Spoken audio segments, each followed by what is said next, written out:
the biggest publicly known secret in venture capital is all of us work our risk and rewards backward. Bottoms up gives you cues. For example, if you have 25-year-old founders versus 35-year-old founders who have worked in the domain, and 32-year-old founders who actually built a very quick 4-year exit and worked in a unicorn, that's people risk, scaling risk, skill risk, ambition risk, all of those. If you take all those three varieties of people pitching you theoretically the exact same idea in 30-minute intervals, you would price them all differently. And to flip that, suppose this same person, same skill set, same experience, pitch three different ideas, you would price them differently.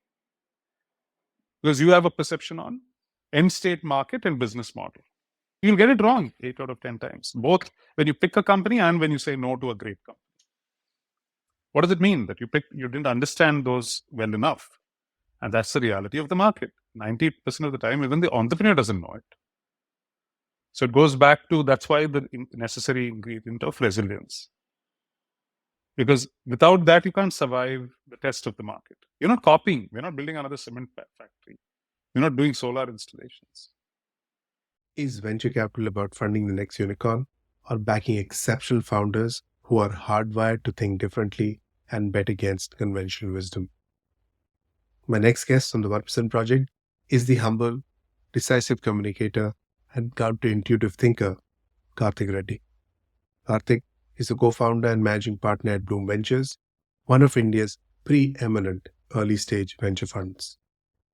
At over 600 million in AUM, Blume has made 150 plus investments across 3 funds. Karthik also serves as the chairman of the executive committee at the IVCA, India's Venture and Alternative Capital Association. In this 2-part series, I speak to Karthik about his upbringing and the values he has infused into Blume over the years. Listen in to learn Karthik's insights on resilience in building his career, the X-unicorn hypothesis, why exceptional founders are mutants, how he assesses risk, and much more. Subscribe to the show wherever you're listening to it, and sign up for the 1% Project's Think newsletter at 1%.live, which brings highly curated content that adds value to your professional and personal development. We kick this off by asking him about his journey from Chennai to Wharton.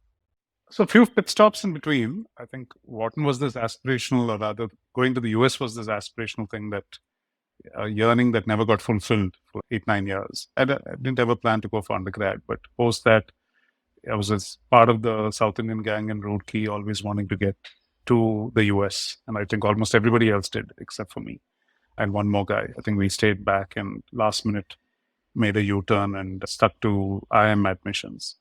So Wharton is technically my second MBA. And so I think the itch never went away. I didn't unpack at IM Bangalore for 2 weeks. So some profs who had all come back from the US convinced me that it was India's time and they should stay here.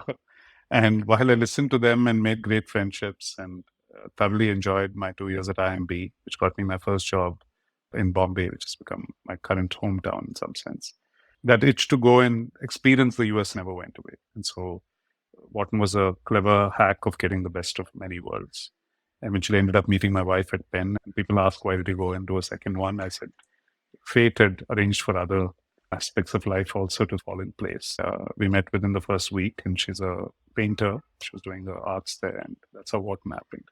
But going back to the beginnings of your question, so Reddy boy, born into an agriculturalist family in Nellore, actually. So technically 15 years straight in Chennai until the age of 17. But my parents moved when I was 2 to get me schooling in the big city. And even for the southern part of Andhra, Chennai was the big city, not Hyderabad, going back to the 70s right now. So we were like 2.5 hours from Nellore in Chennai. So basically, that's where we migrated. The education system was always acclaimed back then in Chennai. Like, got lucky. Pretty much the person who gave us the place for rent knew the principal of the school I went to. How crazily coincidental, even back then, when you say world is a small place. And put in a good word, I joined and never left. 14 years, same school. So great friendships. So some people now I know for 47, 48 years in my life were not my parents, which is crazy. So those journeys and those memories are parked in Chennai always. Yeah, sadly, the final death knell on it not being my quote unquote hometown, which I used to say for 45 plus years, happened because my parents decided for health reasons, we just moved them to Hyderabad. So Chennai is this longing place now. It's not home anymore. Parents literally this week, bizarre that it's come up. So it's emotional, so it has to be mentioned. It's this week that their house finally got sold. So though they moved a year ago. So that brings the end of that era in some sense in my head. It's almost like when you migrate out of to another country and you don't, or you decide you can't go back to that country, the original country. That's that moment here. A lot of memories. I speak good colloquial Tamil, so I feel like one with the city when I'm there. Love the Margali Music Festival. I don't know the technicalities, but I can tap my fingers to, Carnatic music. Love the beaches because of Chennai. Can a natural sea swimmer because of that. So you don't, though that's what Chennai has given in many ways to life, other than very long-standing friendships. And this quick interjections of Roorkee, Bangalore, Bombay happened for 9 years and gave me a shot at going to the US for 7 years. But never felt like one with the country. Didn't feel like I wanted to be adopted and become one with the US. And today I'm happy, proud to say that it's kind of, that feeling is now embedded in me as a Mumbaiker, actually. So 16 years after coming back, 17 actually next month, and 3 before I left. So by far the longest I've stayed in any city. And so Mumbai is now home. The kid was born here. She says she's from Mumbai. So that's how life progresses. That's a fascinating journey. Before we move on, how much of your South Indian environment, Carnatic music, education, we as North Indians do see that South Indians are intellectuals and they have a very specific way of upbringing, has helped you in your career? One of my superpowers, if not for others to see, for my own preservation and enjoyment in life, is ability to pretty much experience as many things in life as possible, assimilate what I like, and become one with it. And so I love my Roorkee experience, which is a shocker for me because I never crossed the Deccan Plateau till I was 17. And so lining up there and 60% Bihari, UP, Punjabi sort of population. My roommate was a Bihari. And thankfully, my second language in school all the way in Chennai was Hindi. So I'm amongst the better Hindi speakers in that 20-member crowd of 300 of South Indians. And so I adapted far more easily. But to answer your original question, that's why I like Chennai, because I think it appeals to my sensibilities more than, let's say, where my cousins grew up, bulk of them in Hyderabad. I always used to object to when somebody said I'm from Hyderabad, because it's not me. And Hyderabad is actually, as a lot of you might have heard in the north, the Hyderabadis and the Reddys, especially from Hyderabad, etc., are more like the Punjabis of the south. And so, in a good way, in a fun way, but also in a flamboyant and outspoken way. And we come from both the ability to be migrants, agriculturalists, and civil construction, etc., which is where a lot of my richer side of the family got their big breaks in life. And so it was just not me. I was very different. So I think that happy blend of entrepreneurship in the blood in some sense, which I was fighting. I said, I don't think I can be the entrepreneur that India champions, which is hustle at any cost, like cutting corners, working with too many systems which are broken. And therefore, when you work with systems which are broken and you have to survive, you'll cut corners. It's like being in a prison. Like to survive, you will make amends to yourself. And I didn't like that existence as what I saw of my relatives, of my father, etc. And I thought I didn't want to be an entrepreneur. And I was fighting it, I think, for a long time until I started Blume. And one failed startup before that, but all half-heartedly. So I won't call that a proper stint. And then there's Chennai, which is very spiritual in one way, the way it operates. It's very disciplined. It's very obsessive. It's very content. And so all of those are absorbed from the Chennai part of that Chennai water with a little bit of the Andhra, South Andhra blood is basically my core. And the rest is not like my core. That's why I don't think I could adapt to the US. I don't think I'm a natural, let's say, in a Delhi. I love certain aspects of it. I love certain people, but I don't think that's my natural self. Whereas Bombay allows for you to be individualistic in that sense, more than any other city, I think, in India. You don't have to, it's not, I don't like Chennai, but I don't like that it curtails me, curbs me in that sense. And so finding a place like Bombay, which allows you to be yourself and yet bring in elements of multiculturalism and all of those into daily existence and you can be in the flow without having to fight it is why probably I fell in love with this city. And that's why I think the industriousness and the rigor and the hard work of Bombay is basically the ultimate upper layering of my DNA today.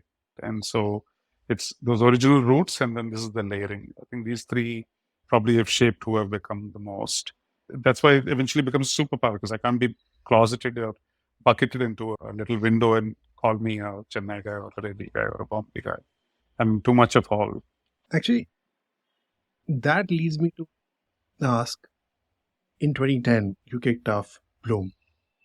And at that time, I don't think one would say that a homegrown VC fund would be a very popular concept or an idea. What has been the role of resilience in your career in actually standing your hypothesis, going forward and pitching and building something like Blume? I think it's a sort of core necessary and not sufficient, but it is a necessary condition, if not sufficient, for any entrepreneur, I would argue. If you want to build long term, if you want to build something memorable, not if you want to make a quick buck and retire in 5 years and then figure out how to be on the beach and invest, which is fine. I'm not judging anybody, but I feel like that is a different entrepreneurial track from what maybe I didn't know that I was setting out on, I'll be honest. I think it was the excitement of wanting to do what I believed, which was the model of venture capital that I had studied in the US, but more from the outside in, something that I felt had legs. And I was happy to know that I won't know what the end product is until I go and get started somewhere. And so it started, ironically, with me being a corporate investor from the Times Group in Mumbai Angels. And so when you get to then learn the environment and then you see there's a big enough gap, then you feel like the hypothesis was right. We are severely constrained in terms of where to get venture capital for young entrepreneurs. And if you look at it from a classic business school framework of gap analysis, entrepreneurship, that was the gap, right? Now, if you look at the emotional weight and the thrill of being a VC, there's a wide spectrum. It can be Tiger Global and it can be Blume. And I wouldn't be them as much as I love them as my co-investor. My DNA is to be Blume, which has basically been those early parts of the journeys, shape entrepreneurs, get a kick out of seeing a brand new idea which you've never seen before in the world, and just be amazed by younger and younger entrepreneurs who have this madness to go and change the world. Now, all of that you can claim that you can get in late stage VC and private equity, but in all humility, I think it's bullshit. You can't. By then, everything's cooked. You're not a part of the kitchen at all. You're just in the dining room. I think being a part of the kitchen is the thrill, and this making of new enterprises, etc. So that was always the motivation. So if that was not there, I wouldn't be doing this aspect of venture capital. If I'm not able to see the future and in all humility, in whatever humble way, and then take a punt on that, both the combination of entrepreneurs and the capital that goes into building that future, I wouldn't be interested in what I'm doing. And so that's what drives me. And it felt like when we started Blume, that's what it would allow us to manifest of ourselves out there. But also, I'm reasonably good at, I think, understanding risk, capital markets. That was my kind of grounding from 96. I can't say, again, with no disrespect to a lot of VCs, not too many VCs get that. They don't have that foundation, I would argue. So the combination of that meant how to portfolio construct, how to price early stage venture capital, how to build a fund which is right sized. These are also, I think, core thrills in some sense. But that keeps my love for like financial services also intact and going. Otherwise, you can be an operator VC and not bother about any of that. So once again, it's like me. I'm also a Gemini, so I guess I need two of everything to fit in. The ability to use both parts, both facets of the mind. I'm also an industrial engineer, so everything that I back is around a natural sense of optimization, making things better, improving things, making the world better, climate change. It's all directed in that sense. So the mission and the skill come together in this profession. So that was a driver. So when we started, I would be like lying if I said I knew exactly where we'd end up. But therefore, as an entrepreneur, to use that specific word, resilience is all you have. And so you, against all odds, if you can keep the North Star and the compass aligned, then you won't go off path. if one of them is misaligned, you pick the wrong North Star or you pick the wrong compass to follow, you'll land up in some wayward land. And you'll claim that's where you wanted to go. You'll be fooling yourself. And so I think why we are happy what we're doing, why the ecosystem likes what we have done is because we've never strayed from either of those, the destination and the direction. And as we evolved, I think it became very clear. So actually, you asked a very interesting question. I think that aha moment was somewhere between 2014, 16, where we realized that this is not like a pastime, it's an institution building exercise. If you really want to make a dent, you can make a snick, but you can't really make a dent if you don't get in deeper. And you can avoid it and say, no, this is not what I signed up for. Keep joking to my colleagues and that really I didn't think I was signing up for this. 40 people teams and this much capital in the management, 100 of companies at any time. But I think you realize that if you're not doing that, then you're really not shifting anything from the status quo dramatically. Others might, you won't be a part of, you can't take a significant both ownership and credit for that. And that became a life mission somewhere along the way. And you suddenly saw the star better and you had a better set of compasses every time for the next part of the journey. That's what these are all milestones. Those two things have to stay intact. The reason or the question about resilience came up because I was going through your X Unicorn podcast, which Blume produces, and it showcases resilience of all the founders. And that is when I thought that I'm assuming you yourself see yourself as a mutant who has stood the test of time. And obviously, I don't think it's a one-man effort. It's the whole team who have stood with you and believed in you, and obviously the founders that you have believed in. So why don't you actually tap into the X Unicorn concept, the hypothesis, what you build, and it's fascinating. I think easy to say that we knew again that this might happen from the beginning. We had no idea. So I say it to my founders' faces as well from that era. A lot of them are from Fund One, which means none of these companies we actually have showcased so far are less than 7 years old. So the 7-year-old company might say, why am I not on it? Maybe Neeraj, who's borderline 7, spinny. But he'll say, why are you showcasing us? Because you actually haven't gone through that, the ups and downs. You've only seen an up and up. And that journeys, there's been no sort of massive bottlenecks in the journeys yet. It's not like I'm waiting for that or wish that upon anyone. So don't get me wrong. If I had to redraw the odds, I would fund all of these companies far better, give them more capital. The market has improved now, so they don't have to slog as much. But it becomes a realization that just that physical and mental effort of having gone through that journey that prepares you for a much longer journey. So I actually believe the motivation to do an X Unicorn came from here. We thought this was entrepreneurship. The market was telling us something else. It was about like frothy valuations and quick money and all of that. And then you couldn't have said, no, even my entrepreneurship wins until you create winners. And then when the winners come, you say, oh my God, finally it's happening. And then you can go and champion them. Mutants can look ugly, warped, they can look dwarfed. And then you say, who smiles at the dwarf mutant? They just smirk at it. And so until it starts looking powerful and spews out something that nobody else can, no one celebrates it in some sense. And so I think you're absolutely right that the reason we double down on it is we see ourselves as a mutant as well. We see ourselves as something very unconventional. And despite all the odds people put on us, we've come through somehow. Long way to go, but I'm saying even reaching here, people didn't give us odds. And similarly to a lot of our companies. And we said, we're all like built the same way. And if this is our core DNA, we should celebrate it. There'll be exceptions to the rule. They'll get celebrated in a different way. But how can there be such a disproportionately high share of these in our portfolio? And so that's who we are. So let's celebrate it a little more than we can. Because that region we kind of own as in like, nobody has that kind of wherewithal to stay those journeys, even as an investor, forget about an entrepreneur. And we've done both. We've stayed with them. There are companies which are 12 years old in the portfolio, and we've given an exit to the investors who are a little pained why it's taken 10, 12 years, but we're still continuing with 10 of those journeys for another 5 years. So it's all unprecedented. Nobody's ever done this in the country. To engineer 17-year journeys, 16-year journeys with your portfolio companies. And so you have to put your money where your mouth is. You can give yarn and walk away. Or I say, no, I just backed them with, there's one company, let's take the name and give them some spot in the sun, Zopper, which was originally, believe it or not, a 25 lakh check. That's how it started. Then we must have added like a crore or something like that. And then we didn't have money. Then they didn't raise around for 7 years between 15 and 22. And then they raised the money. And now when they actually rolled over, I've rolled over for my fund position as well. I'm 50, 60 crores into that company with fresh money. I bought out the position. So I'm not doing that to spite myself. And people say, oh, you're just passing hands. What rubbish. I obviously believe that this guy will make that 6,300. That's why I'm betting on it.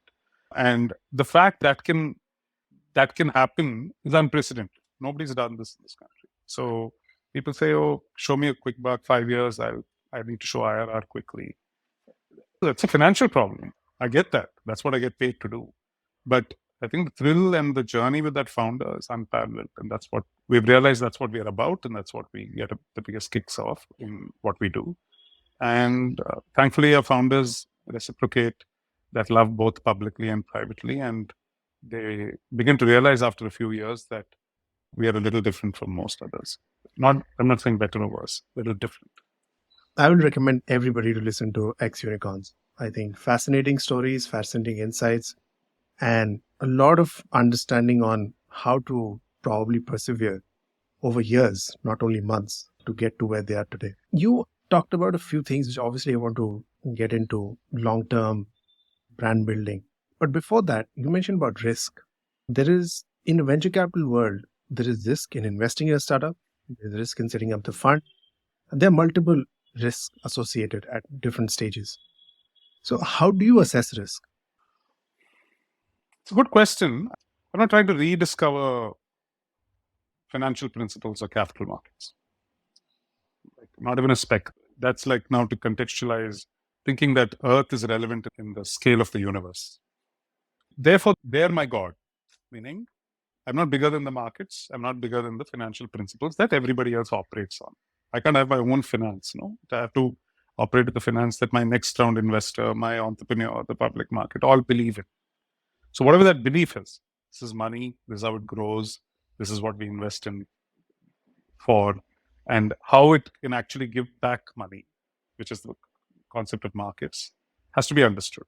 So I think what I like and what I'm reasonably good at is those aspects, which is where I said the underpinning of financial markets built into me through 2 MBAs and the years in between and the years after serve me well. That variety of that underpinning is probably not as prevalent in the venture industry, both even globally, I would argue, which is why you see far more bubbles than you should in venture, in my view, because the valuation is funny, the math is funny. People are just, there's no answerability to public markets, so they can do whatever the hell they want in this private market. But eventually, the mecca is that, the public market. So, yeah, sabko wahi pahunchna hai. Somebody who is in the public market. Bhi wahi hai, public market. So, eventually, markets rule is all I'm trying to say. Essentially, that is also a market. It might be in the private domain, but it's also a market.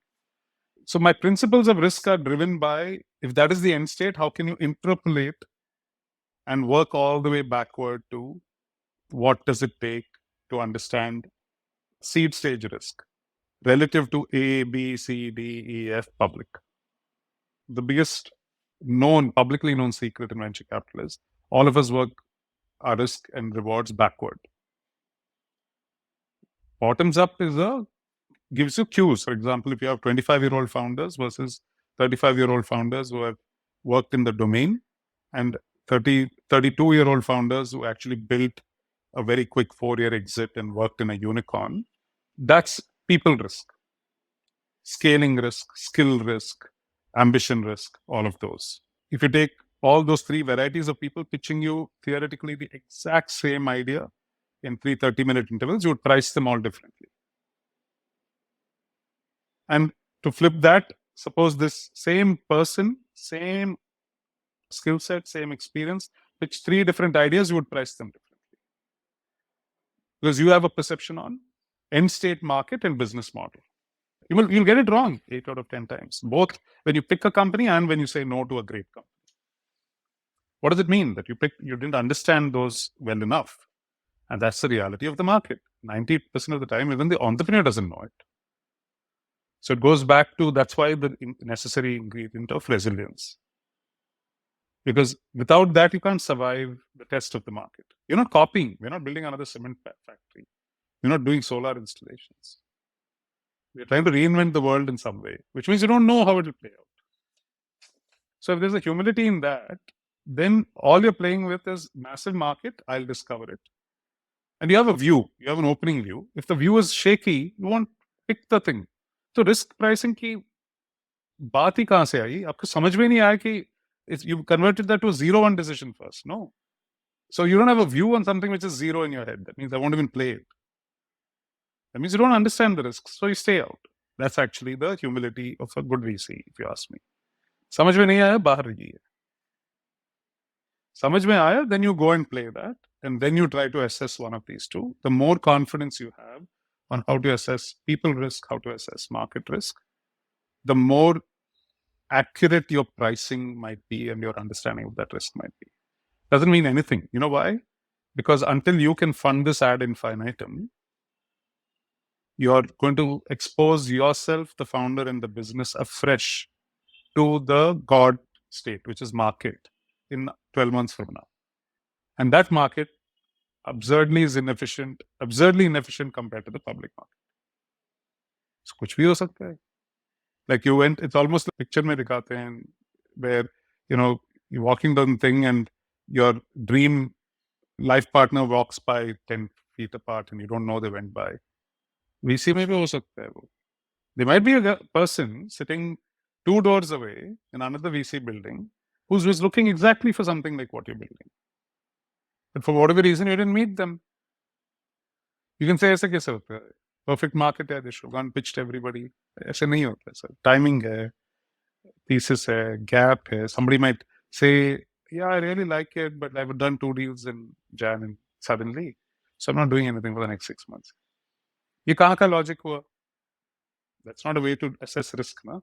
Or price it or pick a company. But believe it or not, it's so thin a market, it's so inefficient a capital market. That has actually happened also. Somebody would bet on a very similar play last year. They would have said, hey, that founder is saying the business model might overlap with what you're going to do. So we'd stay away. But I really like it. And then eventually the one you really like might just totally whip the one that you just said yes to last year. Instagram was that, by the way, for Anderson Horowitz, as the legend goes. They bet on something from the core fund and they bet on something from the option fund. The option fund was the Instagram. So how do you know? You don't know. And that is why venture 60 years in, 55, 60 years in, is still a loss ratio, small, large outcome ratio in every portfolio, every vintage, every market, every VC in the world, every cycle. So you say, nahi, itna dimag hai duniya mein, how can that be? And then you say, no, then you show me data which proves otherwise, and I'll change my mind. So I tell LPs also this. I said, don't be absurd. Don't make like us look like bad. You tell me who in the US has done this better. It's just that their markets, their size of markets, the people skills are all little cycles ahead of us. It's a more mature market. They get $100 billion outcome once in a while. We struggle to get $10 billion. So their outcomes look better. I'm not denying that. If you're trying to say the guy is more intelligent because he picked better and all that, no, that's not true. It's in the market they explain. There are too many risks, and that's why I think it continues to be called venture capital. Its roots, as you may or may not know, is from adventure. So it was called adventure capital. That's what it is. Oh, brilliant. I actually didn't know that. I will read up on that. It'll be fascinating. You talked about founders and their pitching and the timing. Founders need to disapprove or disprove your long-term held market or industry hypothesis to get you interested. It goes both ways. I think there's too many variants of risk takers in the even at every stage, but they tend to sift. So, meaning somebody who's not capable of judging that generally won't do what we do. They say, let all the hard work be done by these 100 funds like Blume. Let them figure all this out. I'll wait for 3 years and see that risk looks more and more like what I'm prepared to take and what the end state market might look like, which means business model, pricing, go to market, founder stability, co-founder stability, ability to hire senior management. That's what you need to build a legendary large company. So वो जब when I'm beginning to see far more sightings of that is when I'll bother with it. So they've removed this. In fact, people will say, I don't like technology risk. I don't like hardware risk. I don't like business model risk. They'll say it to your face and see C and B and C. Because if you're not solved for them, they're not cutting the check. That's their DNA. So from my lens, I'm not looking for the cool to have criteria. Mujhe sell me the idea that path breaking or world changing necessarily. So I think it's naive to think that only those can succeed. It is. There are enough examples of people coming and breaking what is an existing business model, improving on those business models dramatically, taking advantage of big regulatory shifts like electric vehicles, fintech, etc. Not possible. Same business were not possible 7 years ago and 3 years ago. So that's what I think you're looking for as a VC. So technology, regulatory, and just lethargy slash waiting to be disrupted industries is where you want a founder to come and tell them why they will do any of those in those industries. So I've also written a blog maybe 8 years ago, and I remember the title because I refer to it once in a while in conversations like this. So the incremental entrepreneurs is not ours to back. That's the headline. It was a little controversial. So I'm not interested in someone coming and making incremental improvements to our businesses. That's private equity. That's not us. One thing that I've observed from your interviews, from your blogs as well, that you have a very decisive way of communication. Is that something that you've developed, or it came from your reading, observation? How did that happen? No, I just think a lot of people say this in different ways. Thanks for the observation, but we get this in different formats from different people, and it spooks a lot of people. It can spook a co-investor because you're saying something they don't agree with. It will hurt a founder because they don't like to listen to things that are contrary to how they imagine the business. They think you're like a sort of onlooker to my business. How can you know it better? It spooks an LP because they think we're too idealistic. They think we don't know how to make money. We're just talking through our hat. So hopefully we started proving some of that wrong. But I'm saying until we did, it used to spook them. But fundamentally, the underlying element or the common thread between what you said and all of these three things I mentioned is eventually either at that point in time or during the call or after reading it, after sleeping over it, next day, next year, next fund, they come back and say, now we understand what you said. And we love the fact that you're always honest in what you say, in what you believe. I said, we do. Thankfully, for better or worse, we don't know anything other than that method of communicating. So I think it's just a criminal waste of everybody's time, and I don't have time to beat around the bush. So basically, I might as well get to the point and say what I have to. I don't need friends at the end of every conversation. There can be dissonance, it's perfectly fine. So I think it comes from that philosophically. We try to push as much of that in the organization. That's my persona. It's not necessarily everybody's persona. So culturally, we are love for it in the org, and therefore it thrives, I would argue. So Blume as a brand will weigh towards that. It can never be what I am, no? Because that's me. You have to have your own confidence in what you're saying. You have to have a persona which says what the hell you can say and not worry about consequences. And you have to be also politically correct. I am the chairperson of the IVCA now. So if the industry has given you that position, then you better speak in a politically right manner to everybody from in that lens, for example. Not that I wasn't trained enough to be doing that, which is why I got nominated or elected. People thought I'm capable of that. But broadly, I do tell youngsters in the team and otherwise saying communication itself is a superpower.